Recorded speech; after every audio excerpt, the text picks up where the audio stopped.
exposé sur ce décréneau, pas un créneau, mais décréneau porteur, disons, pour l'île. En tout cas, on en discutera tout à l'heure dans le débat. La dernière intervention, ce sera de Sidi Falla pour répondre à la dernière question, comment intégrer le Djerba et sa région dans des espaces économiques plus diversifiés, à la fois sur le plan territorial et sur le plan sectoriel. Je crois que ça englobe tout ce qui a été dit jusqu'à maintenant, mais on vous demande quasi quelque chose de difficile, disons, en peu de temps. Il s'agit peut-être de redire ce que les amis ont dit. Autrement. Bon, comment intégrer l'île dans l'espace? On en a parlé ce matin, mais on en a parlé cet après-midi aussi. Donc déjà avec cette Silicon Island, c'est une intégration pour tout le sud-est, pour tout l'espace méditerranéen, pour tout l'espace nord-africain. Moi, en parlant tout à l'heure, lorsque Adel faisait sa présentation, je pense, si vous voulez, à cette intégration maghrébine, à cette intégration au-delà, si vous voulez, du sud-est.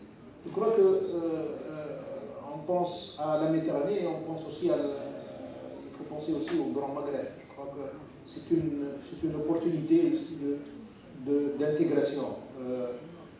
C'est vrai que ce matin, quand on a parlé de ce nouveau paradigme du développement, il y a aussi, à côté de cette légitimation du rôle de l'État, il y a aussi ce retour vers, si vous voulez, les marchés intérieurs.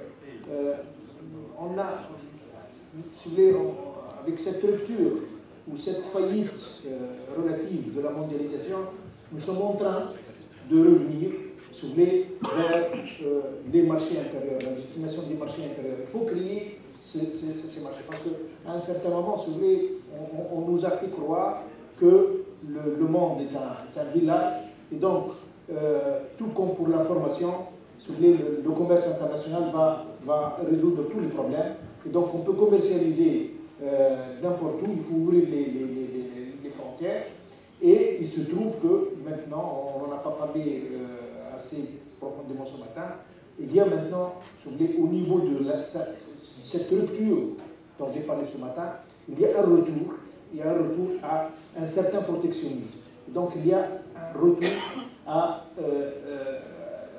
l'idée ou à la légitimité du marché intérieur. Il faut créer un marché intérieur solvable qui peut, si vous voulez, assurer ou garantir la réussite de nos projets.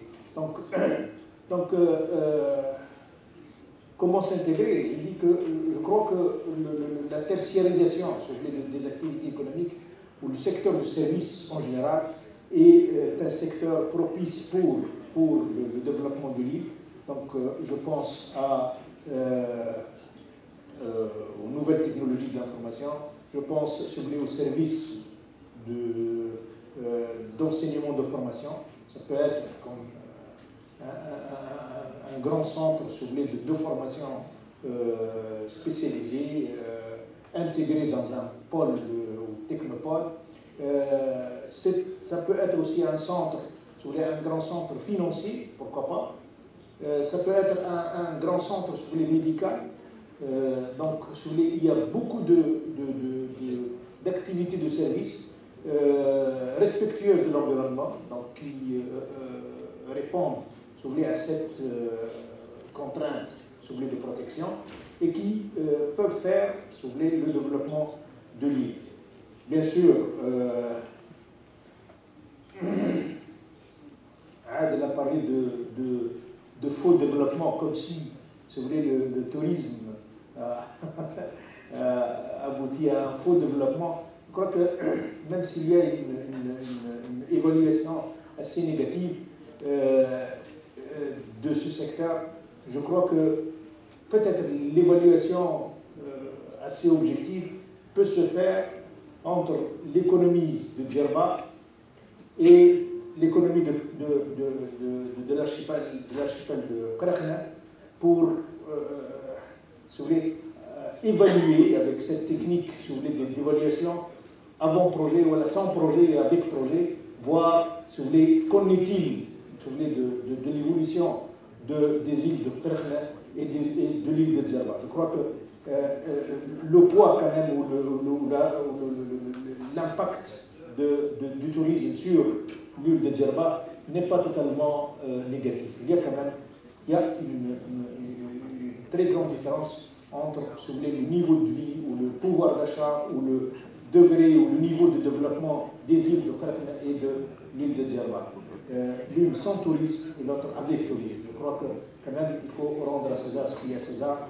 Quand même le secteur a profité d'une façon ou d'une autre à l'économie de l'île.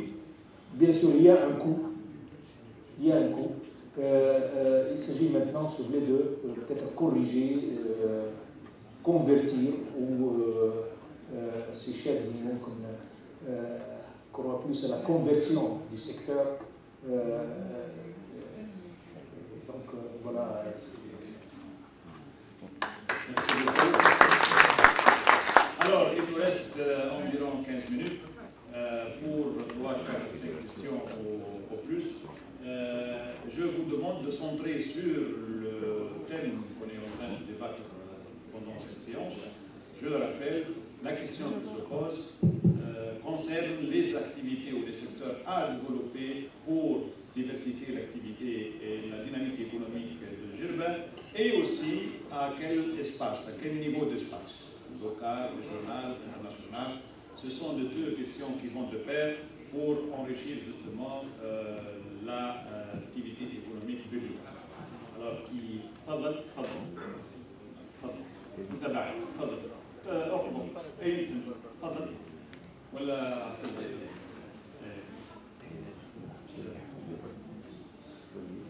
Zubair, membre du comité exécutif du Forum de Djerba. Je me demandais, et j'adresse peut-être la question à Saïd Smail, comment se fait-il que, quand on prend les magazines de tourisme de croisière, on ne trouve pas Djerba inscrite dans les circuits du tourisme de croisière, ce qui paraît un peu bizarre pour une île assez connue dans le monde, tout en sachant que le tourisme de croisière, qui généralement attire des gens, ils ont un moyen aisé, pourra contribuer à instaurer un tourisme à haute valeur ajoutée pour l'île. Merci. Excellente question. Tout ce qui a été dit, mes confrères et amis, à savoir que le modèle, quand j'ai parlé de modèle, et il m'a dit de développement durable, j'ai pensé à un secteur qui n'a pas été jusqu'à maintenant